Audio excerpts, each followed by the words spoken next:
I asked my AI, which I call Jazzmaster Chat, another question.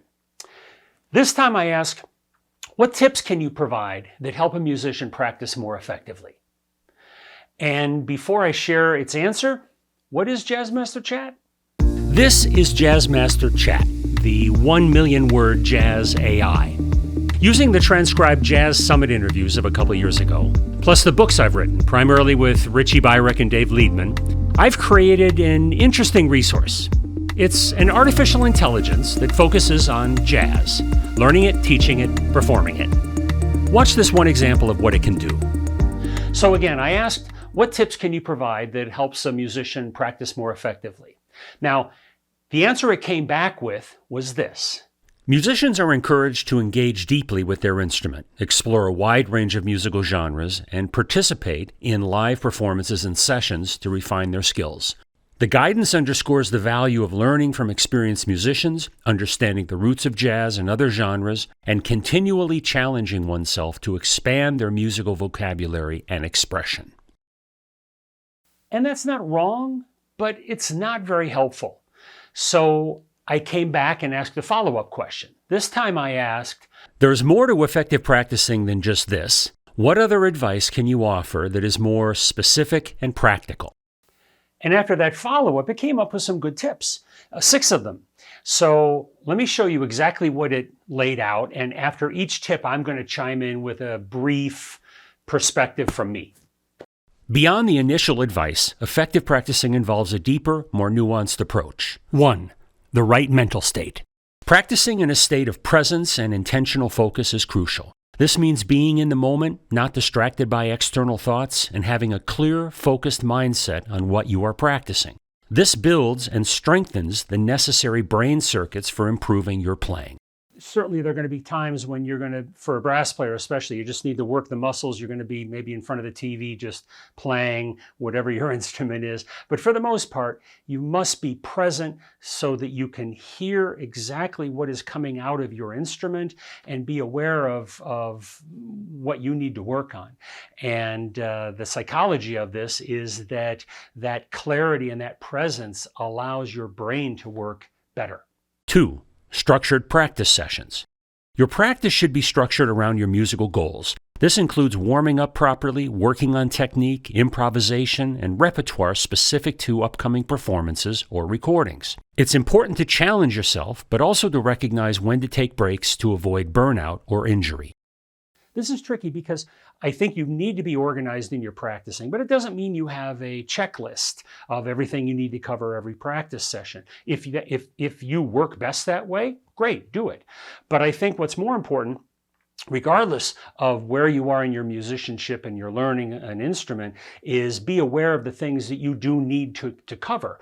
I just got back from practicing on my favorite outdoor perch, and while I don't have a checklist, I know the half dozen or so things that I need to cover every time I'm out there or every time I'm in here practicing. And I think it also relates to where you are in your stage of musicianship. If you're first learning an instrument, there may be just a couple, maybe 1 or 2 things you need to get strengthened to start out with. You don't have a checklist of 6 things. But when you get to be, more mature like me and playing an instrument, I'm here for maintenance. So I need to make sure that those 6 things are covered and that they're always at the ready when I play. 3. Quality over quantity. While the amount of practice is important, the quality of your practice sessions matters more.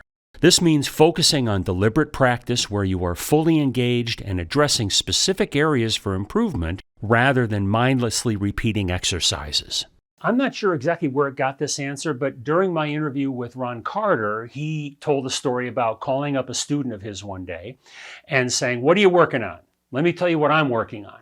And Ron was playing, I think he said C major scale, but what he was doing was playing it perfectly.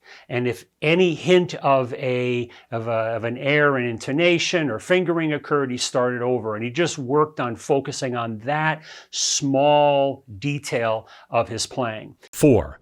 Problem solving. Effective practice involves identifying and isolating problem areas, then working on them specifically. This could mean slowing down difficult passages, breaking them into smaller parts, or using different methods to overcome technical challenges.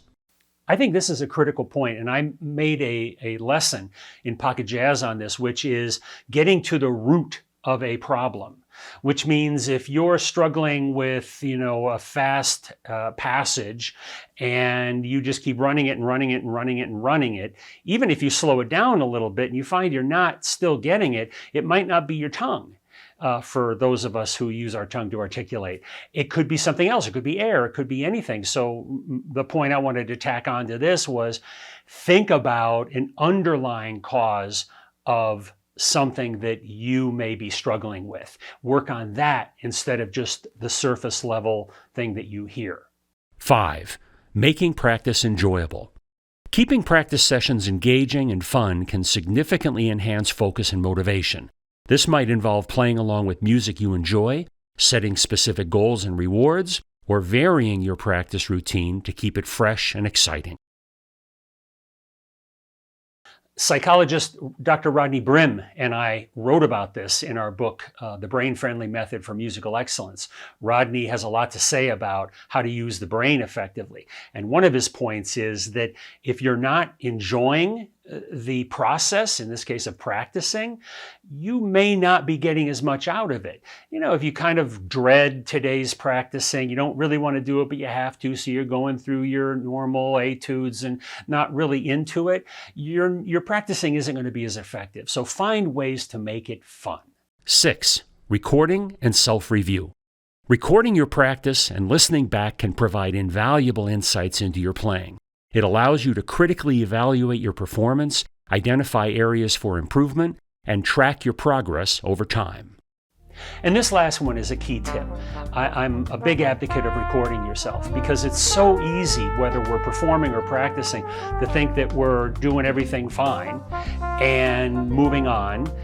But when we record it and we listen back, we realize, not so fine. And especially if you can leave it for a day or two before returning to the recording, you may get a whole nother perspective that gives you ideas for practicing more effectively.